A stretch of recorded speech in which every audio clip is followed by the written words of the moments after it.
Finxaaleeyyiin faannoo jibbaa Oromoo fi eenyummaa Oromoo irraa qaban facaasuu itti fufanii jiru. Kanaaf immoo yoo isaan jibbiinsa uummata walitti qaban labsan akka ragaatti qabadhee isiniif dhiyaadhee jira. Guutuu odeeffannoo kanaa bal'ina odeeffannoo keenyaa irratti kan isin biraan gahu ta'a. Miseensonni humna Tigraay hiriira mormii har'as itti fufanii jiru. Itoophiyaa fi Eertiraa jidduutti waraanni ka'uuf yoo waraanni Eertiraa fi Itoophiyaa jidduutti ka'e eenyutu miidhama kan jedhu odeeffannoo jajjabduu tana qabadhee isiniif dhiyaadhee jira. Bal'ina odeeffannoo keenyaa irratti kan gurra isin buusu ta'a. Bulchaan Somaliland kaabinee isaanii wajjin guyyaa har'aa Itoophiyaa seenanii jiru. Somaliland biyyummaa labsachuuf kan tattaafataa jirtu yoo ta'u biyyummaa kan naan mirkaneessu Itoophiyaadha jettee amanu. Yoo Itoophiyaan Somalilandiif biyyummaa mirkaneessite Somaliland immoo bakka leenjii waraana galaana irraa siif kenna jettee waadaa galtee. Waadaa Somaliland Itoophiyaaf galtee sun jidduudhaan dhaabbatee ture. Amma bulchaan Somaliland kaabinoota isaa wajjin Finfinnee galanii jiru. Maaliif kan jedhu bal'ina odeeffannoo keenyaa irratti gurra isin buusu. Qabsaa gameessaa fi mormaa cimaa biyya Keeniyaa akkasumas ministeera biyyattii duraanii kan ta'an Raayilaa Odingaa du'aan addunyaa kanarraa boqotan. Yeroo waraanni Gaazaa fi Israa'el dhaabbate jedhame kanatti Israa'el Filisxeemota 6 ajjeesuun dhagaha. Kun hangafoota oduu keenyaati. Odeeffannoo kanaa fi kan kana fakkaatan kan biroo qabadhee isiniif dhiyaadhee jira. Yooyyaa harka fuuni ashamaa jaalatamtootaa fi kabajamtoota maatii Jiruu Miidiyaa. Nageenyi keenya bakka jirtanitti isin dhaqqabu isiniin jenna. Osoo gara odeeffannoo keenya guyyaa har'aatti isin hin dabarsin dura namoonni Jiruu Miidiyaadhaaf haarawaa taatan yookaan subscribe hin godhin subscribe gochuudhaan maatii Jiruu Miidiyaa akka taatan isiniin jenna. Akkasuma like share gochuudhaan jajjabeessaan dhaamsa keenya gara guutuu odeeffannoo keenyaatti isin dabarsina. Isinis hamma xumuraatti faana turaan affeerraa keenya. Hidhattoonni Finxaaleeyyii faannoo jibbaa saba Oromoo fi eenyummaa Oromootiif qaban facaasuu itti fufanii jiru. Hoggansi garee kana tokko afaan Oromoo dagaagsuun irreecha irreeffachuun badii akka ta'e uummata yoo barsiisu viidiyoon marsaalee hawaasaa irratti naanna'u ni mul'isa. Gareen kun sirna Itoophiyaa bulchaa jiruu fi uummata Oromoo ija tokkoon ilaaluu yoo ta'u sirnichaa fi uummata Oromoo balaaleffate. Haasofni hogganaa faannoo tokko uummata walitti qabuudhaan kan inni dubbate akkana kan jedhudha. አሁን እያሰማራ ነው አካምቡልቲ ነው ማርዋና ማለት ብሎን አይደል አካምቡልቲ ተለማመዱ ብሎን እኮ ያማራ ህዝብ አካምቡልቲ ተለማመድ ያለ ነገ ኦሮሞ ልትሆን ነው ያለ amma si barsiisaa jiram akkam bultee kan jedhu baradhaa isin jechaa jiram. Yaa uummata Amaaraa akkam bultee bardhuu kan isin jechaa jiru boru Oromoo akka taatuu fi yoo boru Oromoo taatu ta'e har'a faannoo ta'uu hin dandeessu jechuudha. Boru Amaarummaa kana fudhatuun boru Itoophiyaa kan bulchitu boru Kiristaanummaa fi Islaamummaan akka waliin jiraatan kan heeyyamtu yoo ta'e har'a faannoo taatee lolta. Gootota wareegaman keessattuu lakkaamta jechuudha.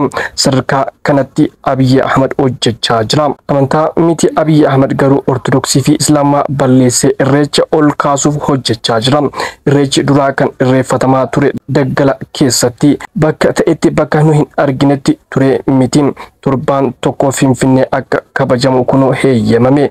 Alaabaan Oromoo Finfinnee liqimsee jira. Miseensonni fi hoggantoonni garee kanneenii uummata diineffatanii wayita dubbatan kun kan jalqabaa miti. Hordoftoota fi kabajamtoota maatii Jiruu Miidiyaa hogganaan faannoo tokko sirna biyya bulchaa jiruu fi uummata Oromoo tokko gochuudhaan Oromummaa fi Oromoo yoo balaaleffatu kan argitan amma kun kan jalqabaa miti. Yeroo baay'ee hoggantoonni faannoo sirna amma biyya bulchaa jiruu fi akkasuma immoo Oromoo walitti qabuudhaan akka tokkotti ilaalanii yoo Oromummaa fi Oromoo balaaleffatan ni mul'ata. Kun kan jalqabaa miti jechuudha. Kanaaf uummanni Oromoo ofirraa ficcisuu qaba. Waan kana ofirraa balaaleffatu qaba. Sirna kanaan adda bahuu qaba. Sirnaaf Oromoon akka tokko hin taanetti addunyaa hubachiisuu qaba. Warra faannoo immoo warra diinummaa nu qaban immoo balaaleffachuu qaba jechuudha. Jaalatamtootaa fi kabajamtoota maatii Jiruu Miidiyaa ammas odeeffannoo keenya akkuma itti fufetti jira. Odeeffannoo keenya itti aanutti isin dabarsina. Isin like share tuquu hin dagatina. Yaada qabattan kommentiidhaan nu barreessaa. Miseensonni humnoota Tigraay har'as hiriira mormii itti fufanii jiru. Akka maddeen himanitti karaawwan gara Maqalee geessan gargar cufuun mormii isaanii dhageessisaa jiru. Armiiwwan 114392 fi kanneen biroo mormii cimaa taasisaa jiraachuun dhagahama. Mallaqni argachuu qabnu nuuf hin kafalamne jedhanii miseensonni humnoota Tigraay hiriira bahaa jiraachuun dhagahamee jira. Pirezidaantiin duraanii bulchiinsa yeroo Tigraay obbo Geetaachoo Raddaa naannichi miseensota humna Tigraay kaampiiwwan garaagaraa keessa qubsiifamanii jiraniif mallaqni biiliyoonotaan baasaa jiraachuu dubbatanii turan. Kunis naannoo Tigraay garmalee hubuu eeraniiru.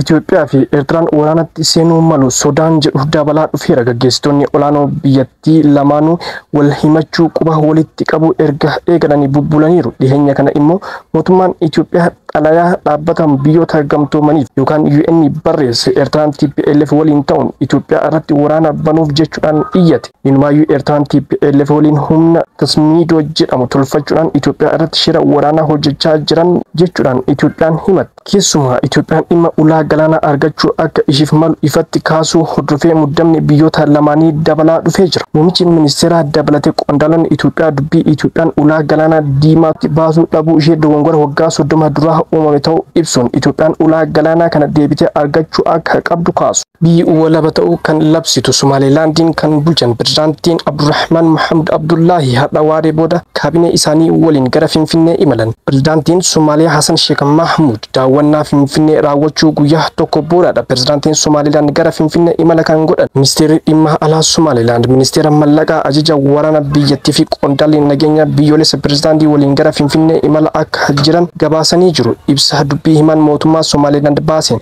daawwannaan pirezidaantii kun hariiroo biyyoota lamaanii keessattuu gama nageenyaa, dinagdee, daldalaa fi geejjiba cimsuuf kan akeekudha jedhe. Waliigalteen Itoophiyaa fi Somaalilaand ulaa galaanaa ilaalchisee mallatteen Somaaliyaa wajjin muddama jabaa uumuu booda filannoo godhameen aangoo kan qabatan pirezidaantiin haaraan kun yeroo jalqabaaf gara Finfinnee kan imalan ta'uun dubbatamee jira. Ministeerri muummee Keeniyaa duraanii fi siyaasa Keeniyaa keessatti hirmaannaa guddaa kan qaban Raayilaa Odingaa du'aan addunyaa kanarraa boqotan. Odingaan Indiyaa deemsa miilaa taasisaa osoo jiranii tasa kufuun dhibee onneetiin lubbuu darbuu ibsan. Bara kana koomishinara koomishinii gamtaa Afrikaa ta'uuf dorgommii taasisan osoo hin milkooyin hafan. Filannoo pirezidaantummaa Keeniyaa keessatti yeroo 5f dorgoman osoo hin milkaa'in hafan Raayilaa Odingaan ganna 80tti du'aan addunyaa kanarraa boqotuutu himan. Raayilaan Maamaa Iidaa dubartii jedhamtu fuudhuun ijoollee afur horanii jiru. Egaa hordoftootaa fi kabajamtoota maatii jiru miidiyaa ammas odeeffannoon keenya akkuma itti fufetti jira. Odeeffannoo keenya taanatti isin dabarsina. Isinis hamma xumuraan faana tura. Akkasuma laayik sheer gochuu hin dagatina. Odeeffannoo keenya taanatti isin dabarsa. Gaazaatti dhukaasni dhaabachuun labsamus loltoonni Israa'el